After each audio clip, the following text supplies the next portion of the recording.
খুলনার মস্তর মোড় বাইপাস সড়কে ভুক্তভোগী পরিবার ও এলাকাবাসীর উদ্যোগে মানববন্ধন ও সড়ক অবরোধ কর্মসূচি অনুষ্ঠিত হয়েছে। ৭ ফেব্রুয়ারি শুক্রবার বিকেল ৩টা থেকে ৫টা পর্যন্ত এই কর্মসূচি পালিত হয়। তারা মারিয়া সুলতানা বৈশাখীর হত্যাকারী হিসেবে অভিযুক্ত তার স্বামী মাসুম বিল্লাহ সর্দার ও শাশুড়ি নূরজাহান বেগমের গ্রেফতার এবং ফাঁসির দাবি জানান। স্থানীয়দের অভিযোগ, বৈশাখীকে তার স্বামী ও শাশুড়ি মিলে দীর্ঘদিন ধরে যৌতুকের জন্য নির্যাতন করতেন এবং শেষ পর্যন্ত তাকে হত্যা করা হয়েছে। ৩ বছর আগে মুজমুন্নি সর্দার বাড়ির আরিফ বিল্লার সঙ্গে তার পারিবারিকভাবে বিয়ে হয়। বিয়ের পর থেকেই আরিফ যৌতুকের জন্য বৈশাখীর উপর অমানবিক নির্যাতন চালাতেন। ৪ ফেব্রুয়ারি সকালে বৈশাখীকে অচেতন অবস্থায় খুলনার আদ-দ্বীন হাসপাতালে নেওয়া হয়। তবে হাসপাতালের কর্তব্যরত চিকিৎসক তাকে মৃত ঘোষণা করেন। হত্যার স্বাভাবিক মৃত্যু বলে চালানোর চেষ্টা করা হলেও এলাকাবাসী এই ঘটনার সুষ্ঠু তদন্ত ও দোষীদের দৃষ্টান্তমূলক শাস্তির দাবি জানিয়েছেন। আমি হাসপাতালে গিয়ে দেখি আমার বাচ্চার হাতগুলো রক্ত জমা, এইভাবে আটকানো, এইভাবে বেশি টাইনে ধরি ছয়টা খাটের, যেভাবে হোক ওর মুট মারা ছিল, রক্ত জমা।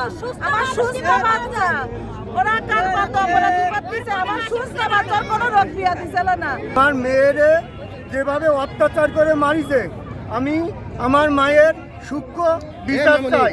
আমার মায়ের যেভাবে অত্যাচার করে ওরা সে ফাঁসি চাই।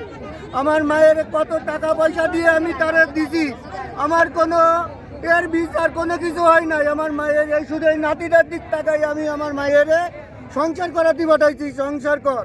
সে তাও আমার মায়ের মানে সে খুন করলো।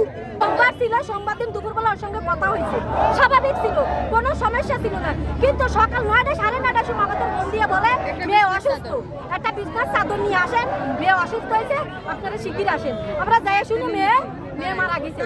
আমার মেয়ে রয়েছে 8 দিন, ডাক্তার বলেছে বাড়িতে 4 ঘন্টা আগে মারা গেছে। আমরা বৈশাখীর সঙ্গে লেখাপড়া করছি ছোটকাল থেকে একসঙ্গে। ওর যখন বিয়ে হয়েছে, ওর আমার এই 2.5 বছর হয়ে গেছে বিয়ে হয়ে গেছে, আমরা অবিবাহিত, কিন্তু আমাদের সাথে সবসময় তার ফোনে কথা হতো, এমনকি আসা যাওয়াও করতো। মারতো, ওর গায়ে হাত তুলছে, 2-3 বারের বেশি হয়ে গেছে গায়ে হাত তুলছে। এইখানে জ্বর মারছে, সেই দাগও এসে আমাদের বাসায় এসে ও দেখাইছে। তারপরে হ্যাঁ, ও যখন মারা গেছে তখন দেখা গেছে ওর মুখে এইখানে খামচির দাগ, এইখানে এরকম মুখ ধরছে, এইখানে নখ, দো সাইডে বসে গেছে।